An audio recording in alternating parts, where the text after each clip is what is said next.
好 ，hello 咁多位，咁啊今日嚟到倫敦，約一約呢啲著名嘅錄音室，睇下可唔可以有機會俾我行入去，同大家做一個 studio tour。咁有啲難度嘅，咁啊但係就終於都成功約到啊！咁啊非常之感謝呢個中間人啊，倫敦嘅 Air Studio 嗰度咧就會係做一個採訪嘅。到啦，見到個 Air 字嘛，哇！呢個錄音室真係冇得頂啊！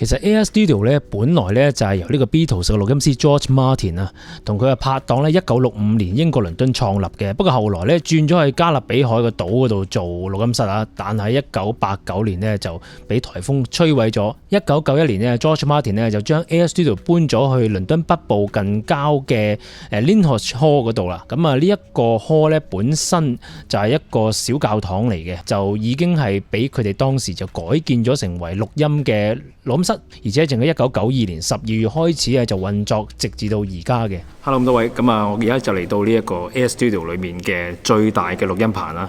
咁呢個錄音棚呢嘅即係原身呢，其實係一個教堂嚟嘅。咁所以呢，你會見到佢原來嘅建築面貌。由於佢本身有教堂，咁所以佢有一個好高嘅 headroom， 同埋一個好大嘅地方。咁可以方便咧錄製一啲好多人演奏嘅樂器，例如交響樂團啊或者室樂啊，咁樣都會用到嘅。咁但係大家而家都聽到我而家嗰啲講嘢嘅聲音，我而家係企咗喺指揮嗰個位度啊。有陣時唔係每一種樂器或者每一個錄音都會有需要做到呢一種效果，即係呢一種天然嘅 reverb。咁所以咧，佢哋喺現場咧係做咗一個人造嘅天花。咁呢個天花咧係可以升高降低，嚟到去改變殘響嘅時間嘅。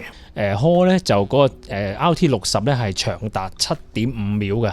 嗱呢個版咧，如果降到最低嘅話咧，佢嘅殘響時間，佢 RT60嘅時間咧可以降到短至2秒半至3秒之間嘅，咁就變咗可以錄好多一啲唔同類型嘅音樂咧都係做得到。其實 Air Studio 本身咧有幾個錄音室，咁但係當然最大個咧就係我今次嚟到嘅Lyndhurst Hall 入邊啦。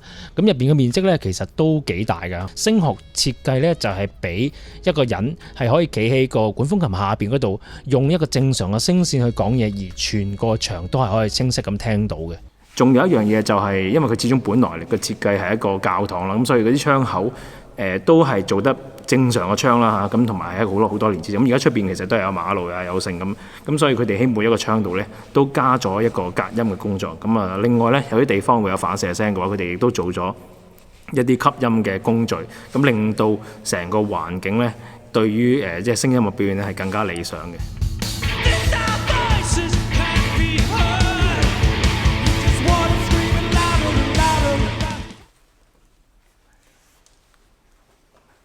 其實我唔係冇講嘢，喺呢度你就算錄住音，你唔出聲嗰時都係靜到好似冇聲咁樣。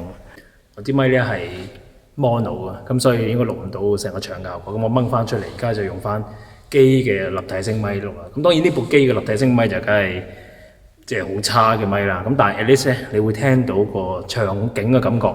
你大家都聽到啦，唔知你聽唔聽到？我希望錄到啦嚇，個場個空曠嗰個環境嘅感覺。咁呢一種感覺咧，就又唔係話空曠到即係個回音冚咗個原本個聲音。佢原本個聲音依然係好清楚。咁呢一種咧就係天然嘅 reverb 啦。好啦，咁我哋嚟到呢一個console 嘅錄音監控室嗰度去睇睇啦。我諗最搶眼嘅一定係呢個 Neve 嘅 88R 96條獨立聲軌嘅神台級 console 啦。咁另外大家好有興趣知道嘅 Studio Monitor 係咩呢？ Main Studio Monitor 咧就係呢一個 Dialogue Audio 嘅 M4嘅 Main Studio Monitor， 將呢一個 M4 改動咗佢嘅設計，保留翻聲箱嘅容積，但係咧就令到呢一個喇叭係更加切合翻錄音室當時嘅環境嘅需要嘅。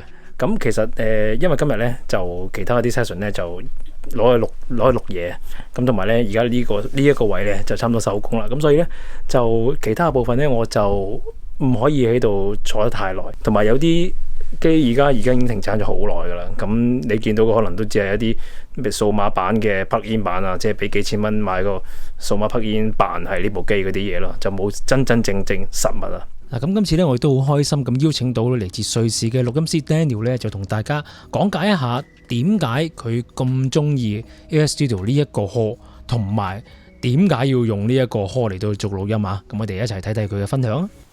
Well, I'm Daniel from the company is called Idee und Klang.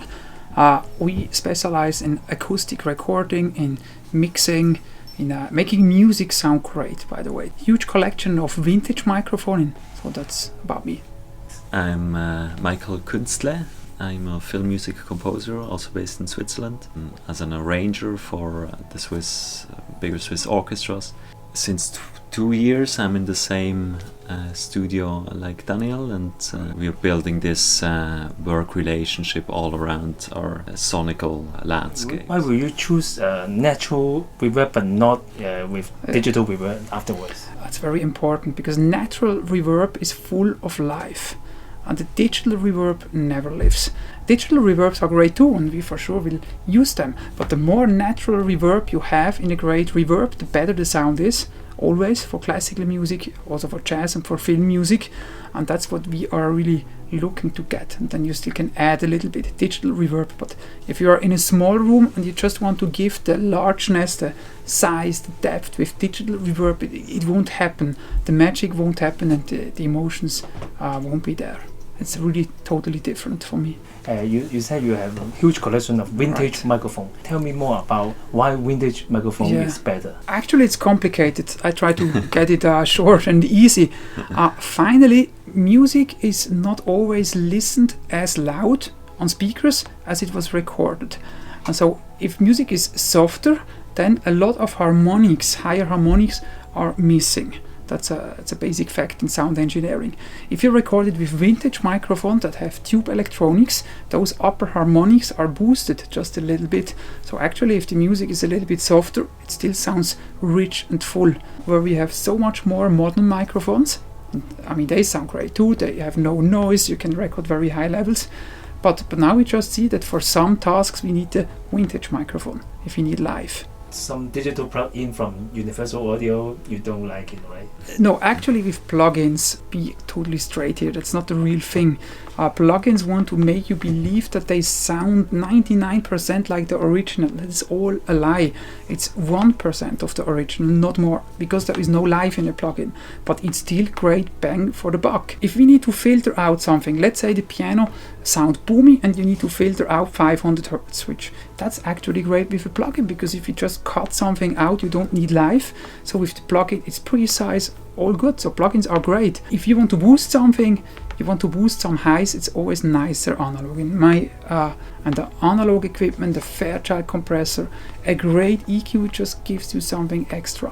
When I compare it as a point of view of a composer with the right mics, those who will fit, he immediately picks the right ones who will be fitting the most for the sound I look for. Sometimes it sounds even better than live. In live music you get the magic from the performance, but then when you record it, all that energy falls away, so you have to seek every way to recreate on another level this same magic. Thank you. 咁好老實，雖然今次咧就唔係喺呢個錄音室進行錄音嗰陣時間嚟到去探訪 AS Studio 啊，咁但係咧可以喺現場裏面感受到呢個世界一級嘅錄音室環境同埋佢嘅器材咧，其實都係一個非常之開心嘅經歷啊！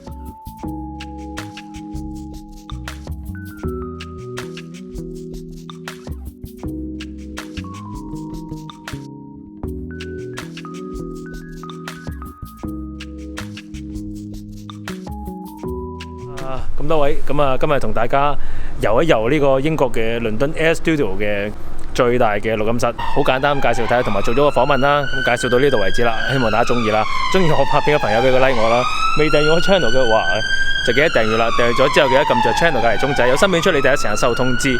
如果大家中意睇嘅話，咁希望我都即係希望啦嚇，有機會拍多啲唔同嘅傳奇嘅錄音室入邊嘅內貌俾大家獵奇一下啦。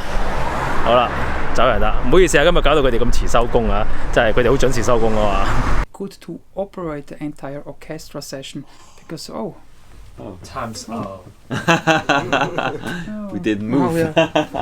Okay, I start again.